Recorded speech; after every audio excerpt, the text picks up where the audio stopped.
Hi guys, माझ्या या happy life चॅनलमध्ये तुमचे खूप खूप मनापासून स्वागत. आज आपण पाहणार आहोत घरच्या घरी झटपट रेस्टॉरंटसारखे बर्न गार्लिक नूडल्स कसे बनवायचे. त्यासाठी लागणारे साहित्य: हक्का नूडल्स 1 पॅकेट, बारीक चिरलेले 2 ते 3 लसूण, आले 1 छोटा चमचा, कांदा 1 उभा पातळ चिरलेला, शिमला मिरची अर्धी वाटी लांबट चिरलेली, हिरव्या मिरच्या 2 ते 3 बारीक चिरलेल्या, सोया सॉस 1 ते 2 चमचे, शेजवान सॉस 1 ते 2 चमचे, व्हिनेगर 1 छोटा चमचा, तेल 2 ते 3 मोठे चमचे, मीठ आणि काळी मिरी पावडर चवीनुसार आणि गार्निशिंगसाठी कांद्याची पात बारीक चिरलेली.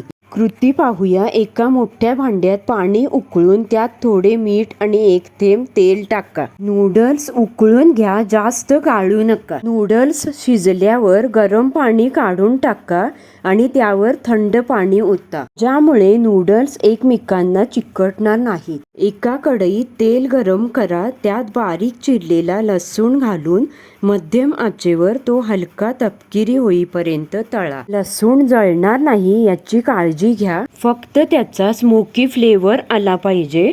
आता थोडा लसूण बाजूला ठेवा. त्याच कढईत बारीक चिरलेले आले, हिरव्या मिरच्या, उभा कांदा आणि शिमला मिरची टाकून 1 ते 2 मिनिटे हाय फ्लेमवर परतून घ्या. आता त्यात soya sauce, chilli sauce, vinegar, मीठ आणि काळी मिरी पावडर घाला. सर्व मिश्रण चांगले मिक्स करा. उकडलेले नूडल्स कढईत टाका.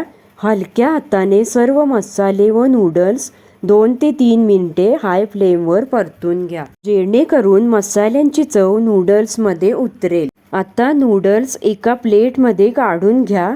वरून तळलेला लसूण आणि बारीक चिरलेली कांद्याची पात भुरभुरून गरमागरम खायला द्या. माझी ही चवदार रेसिपी आवडली असेल तर नक्की ट्राय करून पहा आणि माझ्या या व्हिडिओला लाईक आणि शेअर करा आणि चॅनलवर नवीन असाल तर चॅनलला नक्की सबस्क्राईब करा.